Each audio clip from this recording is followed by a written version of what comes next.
নমস্কার। আশা করি ছাত্রছাত্রী বন্ধুরা তোমরা সবাই এই কোভিড-19 সংক্রমণের হাত থেকে বাঁচার জন্য তোমরা সবাই ঘরে ভালো আছো, সুস্থ আছো এবং সামাজিক দূরত্ব বজায় রেখে পড়াশোনা করছো, ঘরে রয়েছো। আজ আমি তোমাদের চতুর্থ ক্লাস 4-এর ম্যাথমেটিক্স গণিত ক্লাস করাবো। অধ্যায় চতুর্দশ এবং আজকের যে বিষয় নিয়ে পড়াবো সেটা হচ্ছে গড় নির্ণয়। তাহলে ছাত্রছাত্রী বন্ধুরা আজ আমরা তাহলে কি পড়াবো না গড় নির্ণয়। সবাই কিন্তু মনোযোগ দিয়ে আজ ক্লাসটা শুনবে, বুঝবে এবং সঙ্গে খাতা পেন নিয়ে বসবে। সবাই কিন্তু পৃষ্ঠা 84 হলো, ঠিক আছে। আজকের তাহলে ছাত্রছাত্রী বন্ধুরা কি পড়াবো না গড় নির্ণয়। এসো আমরা তাহলে আজকের আলোচনা করা যাক আজকের ইউনিট নিয়ে। তাহলে আজকের আমরা নিয়ে কি করব? গড় নির্ণয়।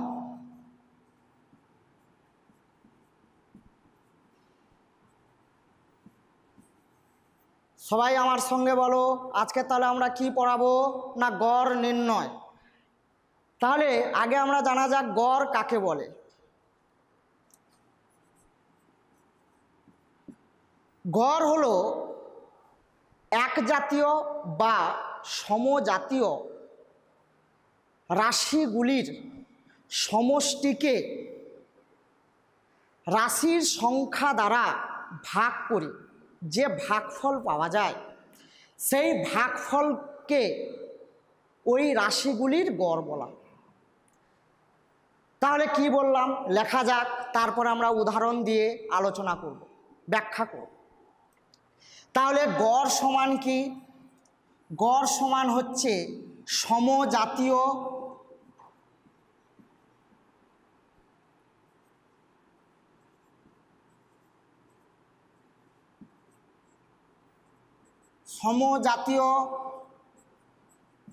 রাশিগুলির সমষ্টি বাই রাশির সংখ্যা।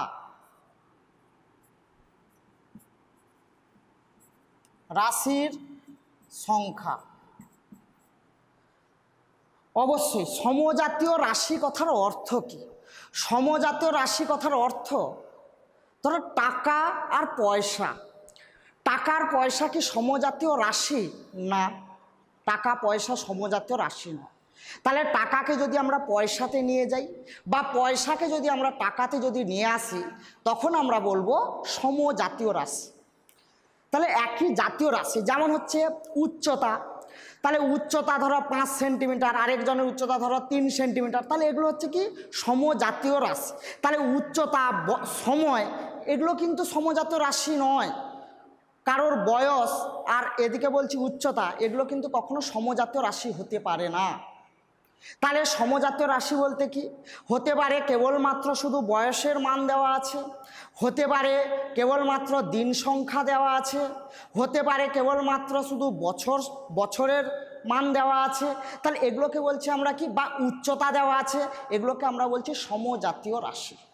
তাহলে কি বলেছে? সমজাতীয় রাশিগুলির সমষ্টি। অর্থাৎ ধরো তুমি প্রথম দিন গণিত করেছো 3টি, দ্বিতীয় দিন গণিত করেছো 4টি, তৃতীয় দিন গণিত করেছো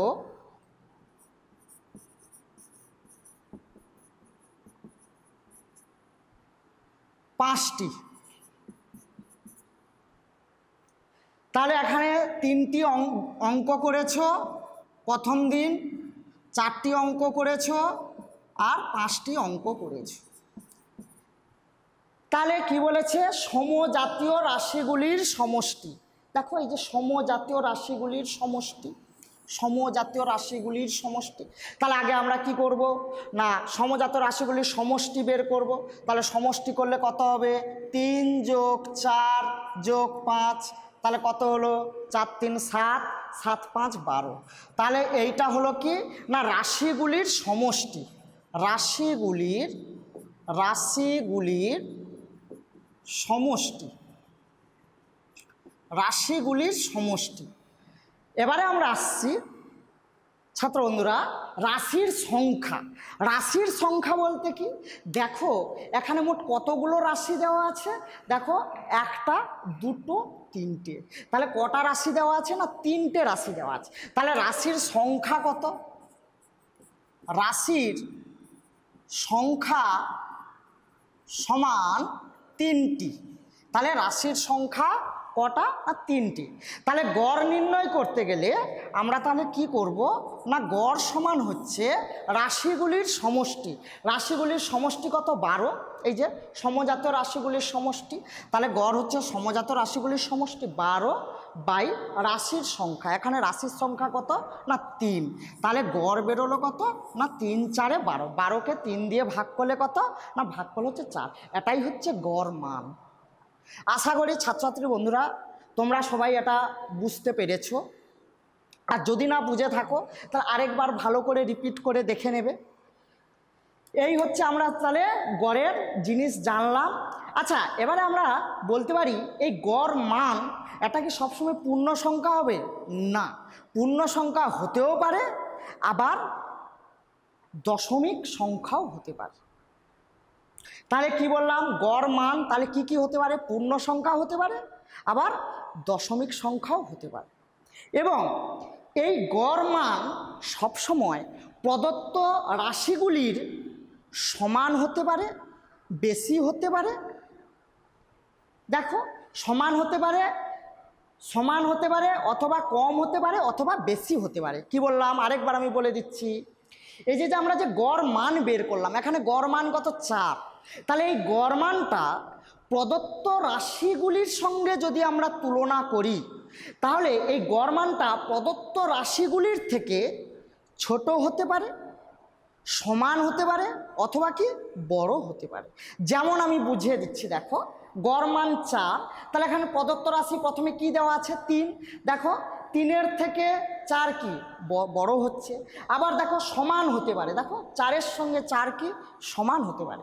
আবার কি দেখো এই প্রদত্ত রাশিটা গড় মানের থেকে বড় হতে পারে।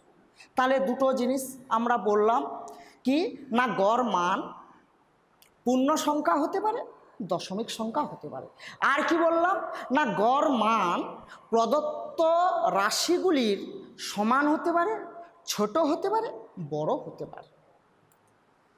এবারে আর কয়েকটা আমরা গড়ের উপর সূত্র দিচ্ছি, লিখে নাও ছাত্রছাত্রী বন্ধুরা।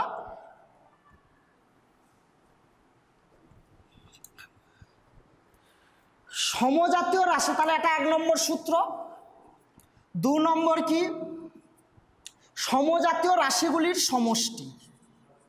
সমজাতীয় রাশিগুলির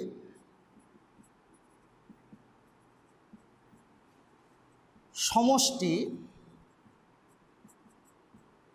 সমান গড় ইন্টু গড় মান ইন্টু রাশির সংখ্যা। গড় মান গুণিতক রাশির সংখ্যা।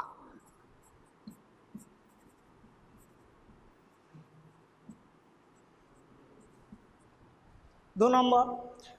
3 নম্বর কি? 3 নম্বর হচ্ছে রাশির সংখ্যা পেতে গেলে আমরা কি করব? রাশির সংখ্যা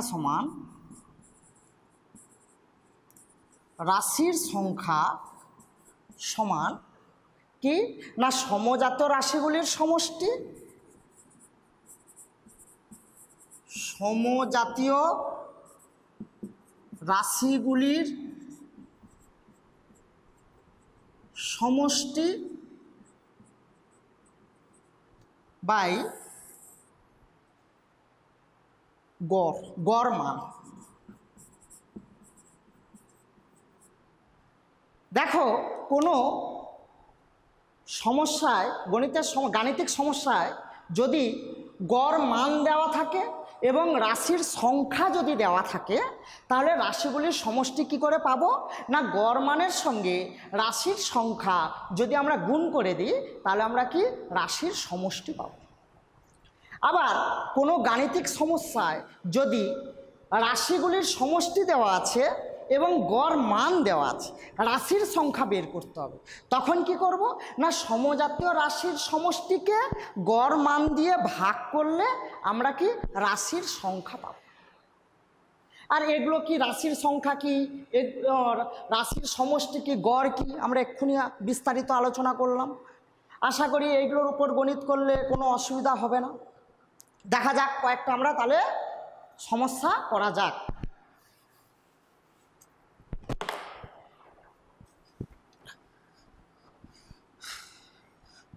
সবাই সূত্রগুলো তুলে নেবে। আচ্ছা চলো, এখন পৃষ্ঠা 87 সবাই খোলো এবং দেখো নিজে করি 14তে একের খতে কি আছে, দেখো একের খ, একের খতে আছে মূল্য বা টাকা দেওয়া আছে, কি মূল্য টাকা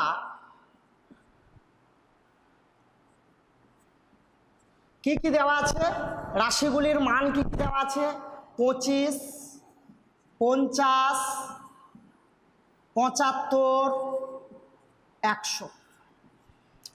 তাহলে আমাকে কি নির্ণয় করতে হবে, রাশিগুলির গড় নির্ণয় করতে হবে। তাহলে গড় নির্ণয় করতে গেলে আমরা কি করব না, প্রথমে রাশিগুলির সমষ্টি নির্ণয় করব। তাহলে রাশিগুলির মান কি কি দেওয়া আছে, 25, 50, 75, 100 টাকা। তাহলে এগুলোকে আগে সমষ্টি নির্ণয় করি, 25, 50, 75 আর 100 বাই রাশির সংখ্যা। কতগুলো রাশি রয়েছে দেখো, 1, 2, 3, 4, তাহলে 4টি রাশি রয়েছে, তাহলে বাই 4 করে দেবো। তাহলে এইটাকে যোগ করলে কত হবে, 50, 25, 75, 150, 250, 250 বাই 4। এইবারে 250কে 4 দিয়ে ভাগ করলে কত হবে, দেখো 4 6 24, 1 0, 4 2 8, 2.0, 4 5 20। তাহলে কত হলো, 62.5, 62.5। তাহলে দেখো ছাত্রবন্ধুরা, আমরা আলোচনার প্রথমে বলেছিলাম গড় মান শুধু পূর্ণ সংখ্যা হয় না, দশমিক সংখ্যাও হয়। এই যে দেখো তার প্রমাণ, দেখো যে গড় মান কত বেরোলো, 62.5। তাহলে আমরা লিখব অতএব নির্ণীয় গড়, নির্ণীয় মূল্যের গড়, মূল্য বা টাকা, গড় কত হবে, 62.5, 62.5। এটা হচ্ছে উত্তর। আচ্ছা চলো আরো একটা দেখা যাক, ভাষার গণিত।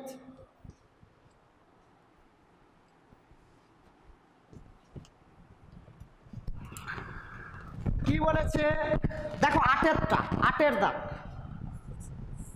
8এর দাগ কি বলেছে দেখো, 5টি গরু ও 4টি ছাগলের গড় মূল্য 1648 টাকা।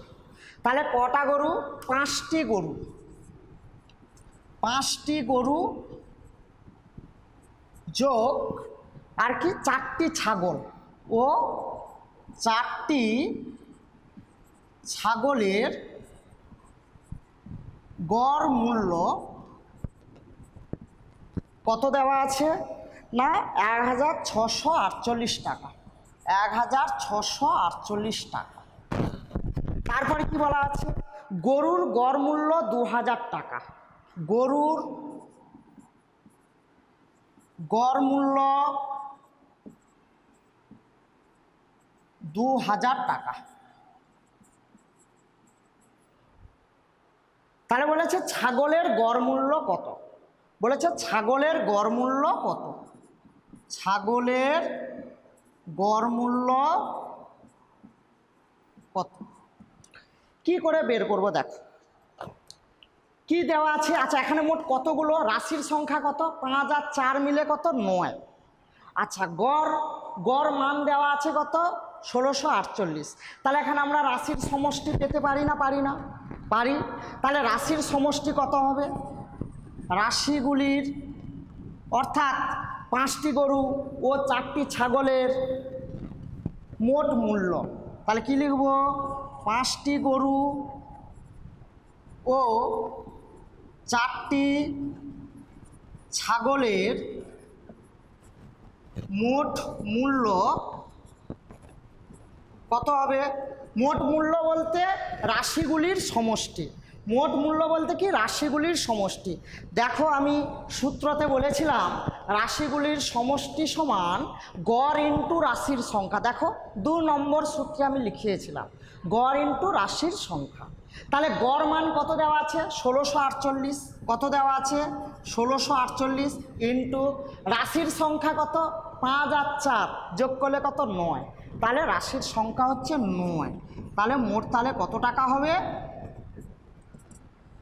972-এর 2 হয় থাকবে 7।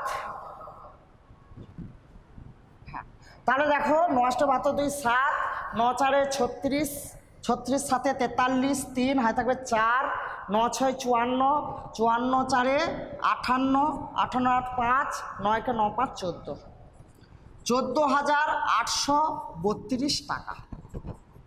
আরেকবার দেখে নেওয়া যাক। 8 লং 72 2 7, 9 4 36 7 43 3 হয় থাকবে 4, 9 6 54 4 58 8 5, 9 কে 9 5 14, 14,832 টাকা। 5টি গরু 4টি ছাগলের মোট মূল্য। আচ্ছা গরুর গড় মূল্য কত দেওয়া আছে? 2000 টাকা। ভালো, তাহলে মোট কতগুলো গরু আছে? 5টি গরু আছে। আচ্ছা গরুর গড় মূল্য 2000 টাকা বলতে একটি গরুর দাম 2000 টাকা। তাহলে 5টি গরুর মোট মূল্য কত আমার বেরিয়ে যাবে। তাহলে লিখি, তাহলে 5টি গরুর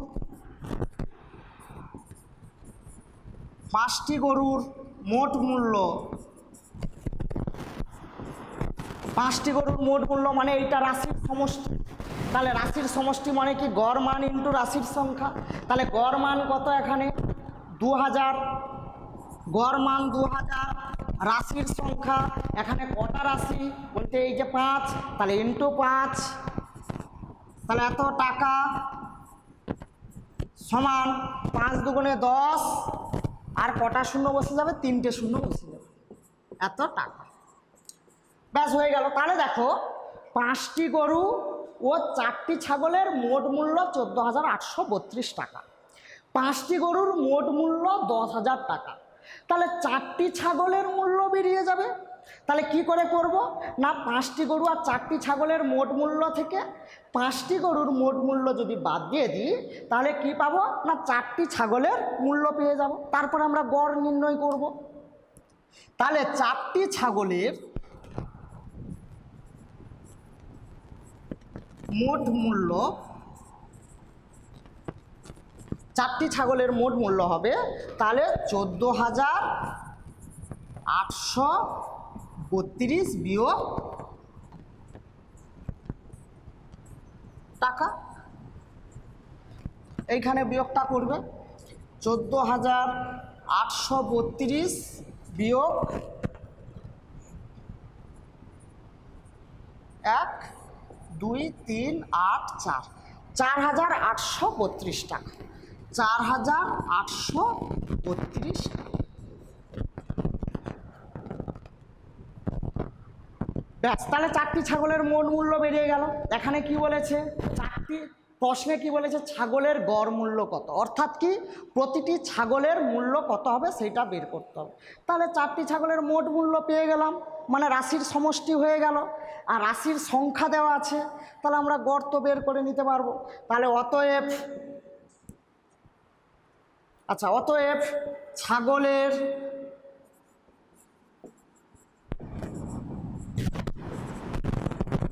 গড় মূল্য সমান, তাহলে গড় মূল্যের সূত্র কি? রাশির সমষ্টি কত? 4,832 ডিভাইডেড বাই রাশির সংখ্যা 4, ভাগ করবে কত হবে? 4 একে 4, 4 দুগুণে 8, 0 4 আষ্টে 32। আচ্ছা আমি সাইডে ভাগটা করে দিচ্ছি।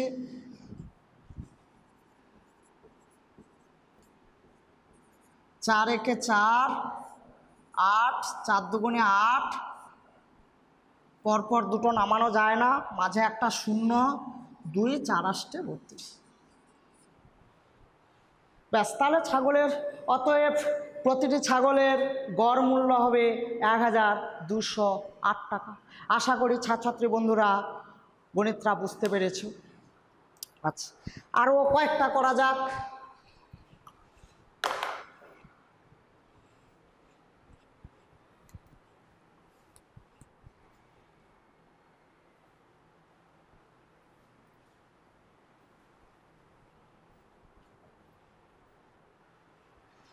আচ্ছা এবারে 13 দাগের গণিতটা করা যাক। 13 দাগ, 13 দাগের কি বলেছে? 2016 সালের ফেব্রুয়ারি মাসে কোনো ব্যক্তির মোট আয় 7,714 টাকা। তাহলে 2016 সালের ফেব্রুয়ারি মাস, ফেব্রুয়ারি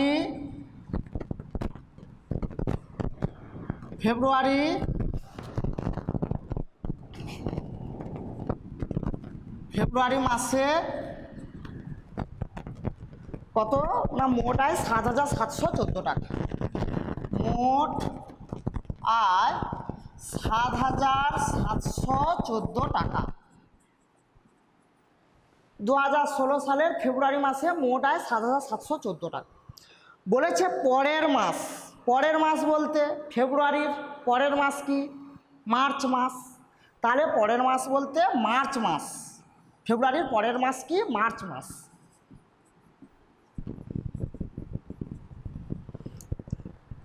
পরের মাসেও যদি তারা প্রতিদিন গড়ে আয় একই থাকে, গড় আয়টা কি হবে? একই থাকে।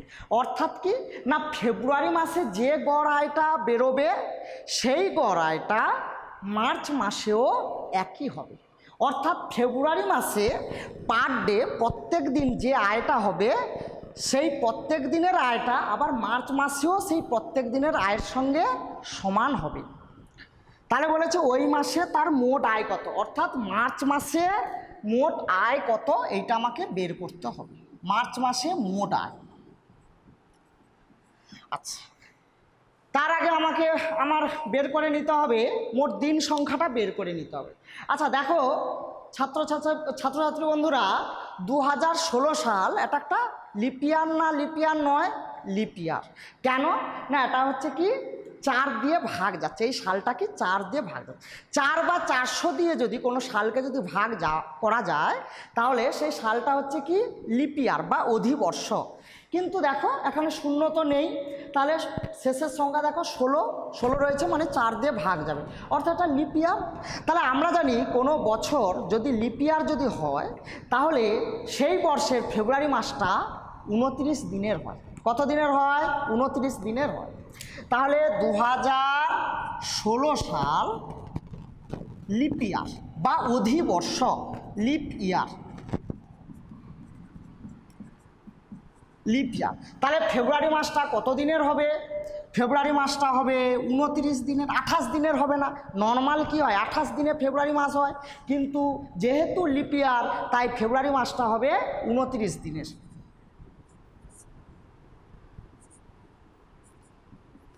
ফেব্রুয়ারি মাস 29 দিন। আচ্ছা আর মার্চ মাস তাহলে কত দিনের হবে? মার্চ মাস হচ্ছে 31 দিনের হবে। মার্চ মাস কি করে বের করবে তাও বলে দিচ্ছি, কি করে বের করবে তাও বলে দিচ্ছি। দেখো জানুয়ারি মানে এইটা যেগুলো উঁচু সেগুলো হচ্ছে 31, আর যেটা নিচু সেটা হচ্ছে 30। ফেব্রুয়ারি মাস ব্যতিক্রম, ফেব্রুয়ারি মাস হচ্ছে লিপিয়ার না হলে 28 দিন আর লিপিয়ার হলে 29 দিন। দেখো জানুয়ারি 31 মাস, ফেব্রুয়ারি লিপিয়ার 29 দিনের, ফেব্রুয়ারি মার্চ দেখো এই যে উঁচু, এই যে উঁচু, মার্চ 31 দিনের, এই যে দেখো 31। তারপর আবার নিচু করছে এপ্রিল 30, এপ্রিল, মে, জুন, জুলাই, আবার এই যে August, September, October, November, December. তাহলে উঁচুগুলো সেগুলো হচ্ছে 31 দিনের, আর যেগুলো নিচু সেগুলো হচ্ছে 30 দিন। কিন্তু ব্যতিক্রম হচ্ছে ফেব্রুয়ারি মাস। লিপিয়ার হলে 29 দিনের হবে, আর লিপিয়ার না হলে 28 দিনের হবে। আচ্ছা, তাহলে 2016 সালের ফেব্রুয়ারি মাসে মোট আয় এইটা, মানে রাশি সমষ্টি দেওয়া আছে, আর রাশির সংখ্যাও আমরা বের করে নিয়েছি 29 দিন।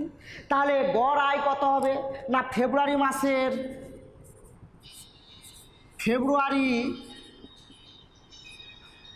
মাসের গড় আয় বলতে দৈনিক আয়, গড় আয় মানে দৈনিক আয়, মানে দিনে কত করে সে আয় করছে। তাহলে গড় আয় কী করে পাবো না, এই যে সমষ্টি দেওয়া আছে তাকে আমরা 29 দিয়ে ভাগ করে দেবো, রাশি সংখ্যা দিয়ে ভাগ করব। তাহলে 7,714 বাই 29, এত টাকা। তাহলে আমাদের ভাগ করে নেওয়া যাক, 7,714 বাই 29, 29 2 58,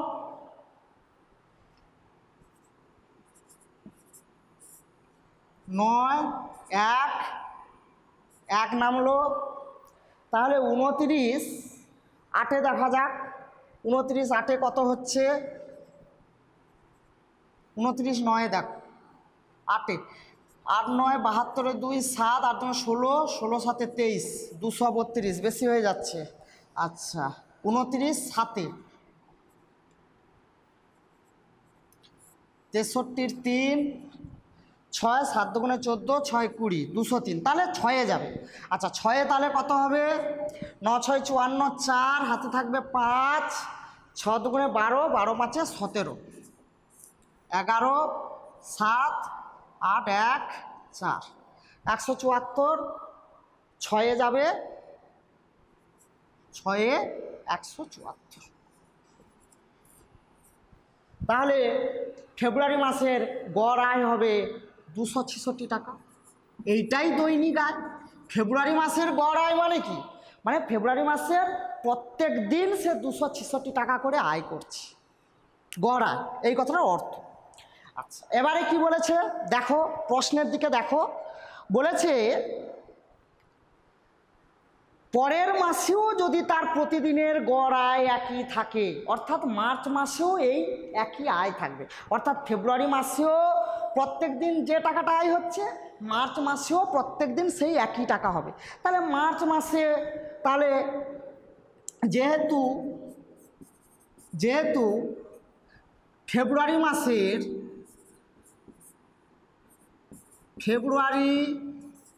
মাসের গড় আয় সমান মার্চ মাসের গড় আয়,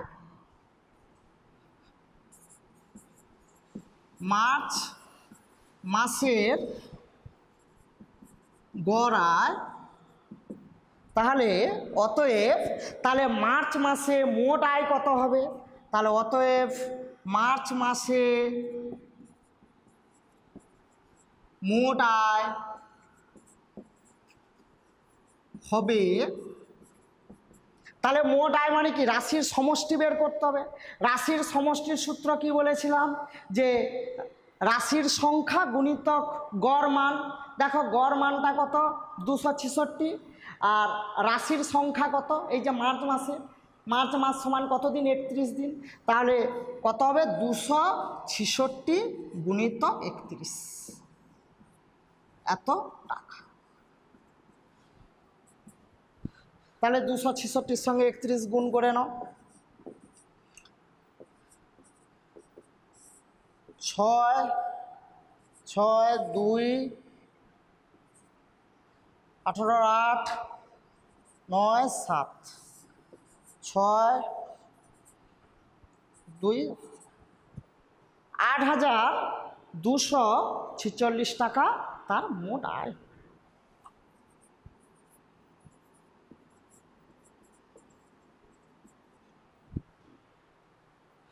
ব্যাস সময় কত হলো, হয়ে গেছে?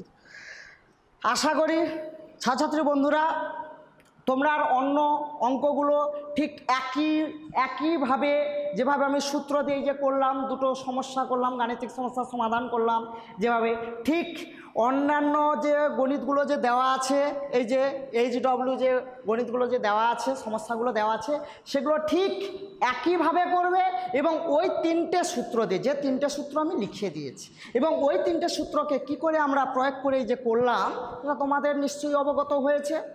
ঠিক আছে, করলাম ভালো করে। যদি না বুঝতে পারো বারবার ভিডিওটা দেখবে। আজ এই পর্যন্ত, নমস্কার। এবং তোমরা সবাই ঘরে থাকবে, সামাজিক দূরত্ব বজায় রাখবে, মাস্ক পরবে এবং হাত স্যানিটাইজ করবে। এই পর্যন্ত।